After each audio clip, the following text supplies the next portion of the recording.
the genre of hip-hop beholds a variety of sounds and influences, and yet still, some people refuse to open their minds. Is it worth it? Let me work it. I put my thing down, flip it and reverse it. Welcome to WatchMojo.com, and today we'll be counting down our picks for the top 10 hip-hop albums for people who don't like hip-hop. For this list, we're looking at the albums that could most appeal to hip-hop haters. Keep in mind, we're not counting down the best hip-hop albums of all time, such as Nas's Illmatic, Before a blunt, I take out my fronts, then I start the front. Matter of fact, I'll be on a manhunt. but rather those albums that can easily draw in that uninformed friend through their use of elements from outside genres, as well as a refusal to adhere to the typical hip-hop cliches. Getting jiggy with 'em.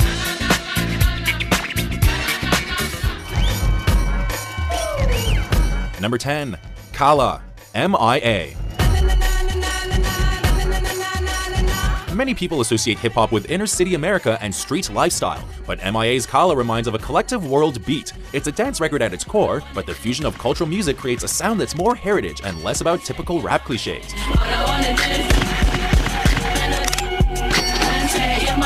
A catchy track like Paper Planes brilliantly sampled The Clash, and it became a cultural phenomenon by way of Pineapple Express, perhaps appealing to a stoner demographic.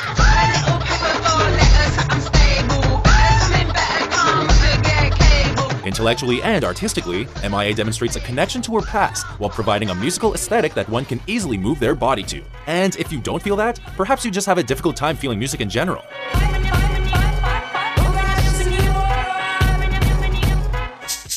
This speech is my recital. I think it's very vital. Number 9. Raising Hell, Run DMC. Here we go.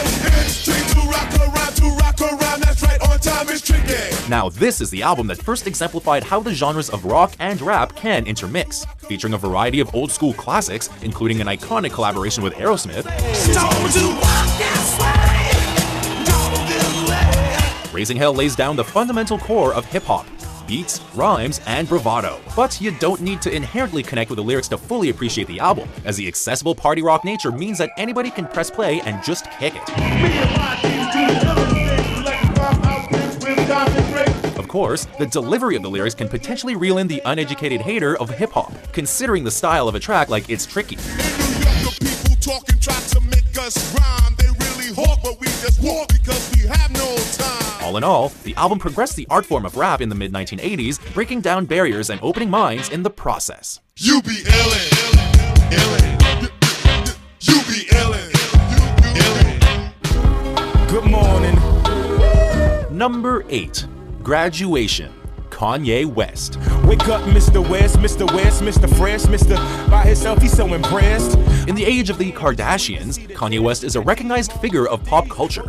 Of course, not everyone may understand why he became a celebrity. With the release of his third album, Graduation, Kanye embraced a larger sound, most notably for the anthemic Stronger. That don't kill me, can only make me stronger. It's a perfect starting point for anyone hoping to learn about the artistry of Kanye West, as it's not quite reflective of his more bombastic side, but rather of someone inventing his craft by exploring various genres. Now everybody got the game figured out all wrong. I guess you never know what you got till it's gone. Taking inspiration from indie music, the lyrical themes of existentialism transcend above culture identity and musical tastes, and if it feels right, then it only makes sense to graduate to Yeezy's masterpiece, My Beautiful Dark Twisted Fantasy.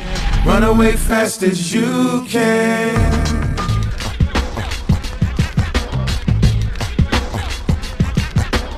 Number 7. B. Common. Memories on corners with the foes and the moles. Walk to the store for the rolls, talking straight forward, y'all.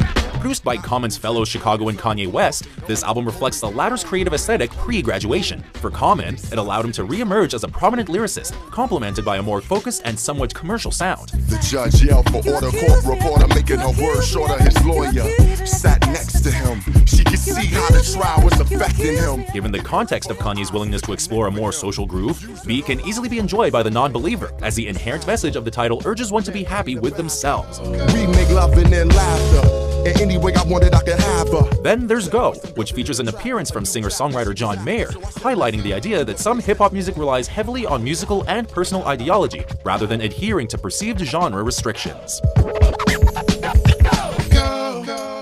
My nitty bag, my kitty boo. Number 6. Acid Rap, Chance the Rapper. Channel, Chatham Zone. foolies glad I'm home. Even my haters kinda glad I'm on. If Common and Kanye border on the line of old school and the new, this album definitely represents a modern train of thought. What's important to understand is that Chance the Rapper is truly independent, as Acid Rap is a mixtape, not an official studio release. Nice to see you 5 the New Year. Little finger Uncle Samuel, shooting death with weighted dice and hitting stains on birthday candles. As a result, the experimental instrumentals and mind-opening verses produce a free-flowing musical experience, almost like a conversation. In fact, it's been called gospel rap, which communicates the inherent positive nature of the overall message. I just got back with Dino. I got a bitch, but she know her friends then did the Dino. That Chicago lingo. And most importantly, it's a documentation of timely issues, insinuating that perhaps labels aren't as important as understanding who you are as a person. So, if you want to feel good and maybe look inward as well, this album is as good as a way as any. White dudes Harlem Shake. Why you laughing? Cause you Harlem Shake.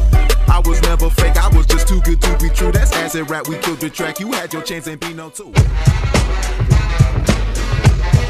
Number 5. The Low End Theory. A Tribe Called Quest. Back in the days on the boulevard, I landed. We used to kick routines and the presence was fitting. If you like jazz, chances are you'll enjoy kicking back to this album. Released in a time when alternative hip-hop wasn't quite a thing, The Low End Theory exudes a natural cool with a tinge of surrealism. So raise up, squire, adjust your attire. We have no time to wallow in the mire. That's largely in part due to the vocal delivery of Q-Tip and his cohort, the late Phife Dawg. Listen to the rhyme, cause it's time to make gravy. If it moves your booty, then shake, shake it, baby. From the opening track Excursions to the concluding posse cut that is Scenario, it's clear that A Tribe Called Quest works just outside the box. Here we go, yo. Here we go, yo. So what's the scenario? If you're that person who places all rap groups in a box, well, The Low End Theory may provide a telling clue as to how the genre evolved through original artistry and respect for the past. Tribe's follow-up album Midnight Marauders is also highly recommended for that someone looking to feel some good music. Here we go, yo. Here we go, yo. So what's the scenario? Number 4. Hello Nasty. Beastie Boys. As one of the more iconic groups of the 1980s, the Beastie Boys' influence permeates through pop culture. That success continued well into the 1990s, with 1998's Hello Nasty acting as the cherry on top of a decade filled with critical acclaim. From Fight for Your Right onward, the Beastie Boys' music has always been more about having fun than contemplated verses about the state of the world, and music videos for tracks like Intergalactic are part of the experience as well.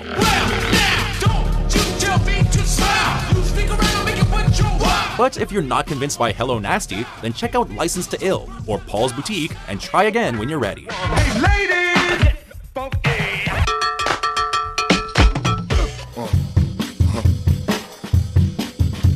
Number 3. How I Got Over. The Roots. Would you remember when I first asked you to be the band? Chances are you've seen The Tonight Show starring Jimmy Fallon, and if you're impressed with the house band The Roots, then their 2010 release How I Got Over will likely make you a legit fan. I got over where the people come apart. The title itself hints at the subject matter, and like so many timeless hip-hop artists, The Roots' understanding of history and the world around them transfers over into their artistry as musicians. I'm in the world of entertainment and trying to keep a singing man sane for the paying fans. It's a soul record at heart. However, it's also a meditation on life, and the genre influence extends far beyond fundamental rap. Something in your heart and this in your eyes look by. Number 2. Speakerbox, The Love Below. Outkast. Ready for action, nip it in the bud, we never relaxing. Outkast is everlasting. Before the release of this double album, Andre 3000 and Big Boi were known as visionary figures of hip-hop. But after 4 landmark albums, Outkast produced something entirely original with Speakerbox and The Love Below. All it takes is a few seconds of Hey Ya to dismay any preconceptions about the limits of rap music. With each member ruling over their own album, a beautiful fusion of genres and musical concepts emerges. I know you like to thank you. Don't stay, but lean a little bit closer. See, roses really smell like boo boo boo. Like their predecessors, A Tribe Called Quest, Outkast built on the past to zero in on a specific sound.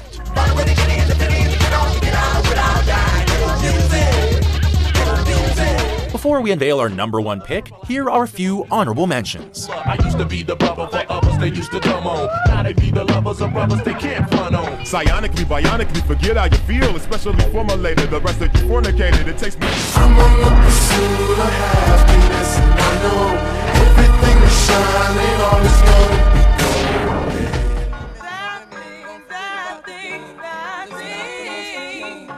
Number 1. The Miseducation of Lauryn Hill. Lauryn Hill.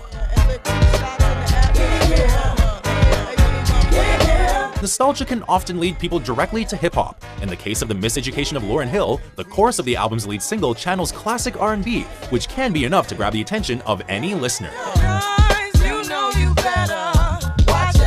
But the song also beholds a rap aesthetic, and when combined with Hill's phenomenal vocals, the overall feel is simply infectious.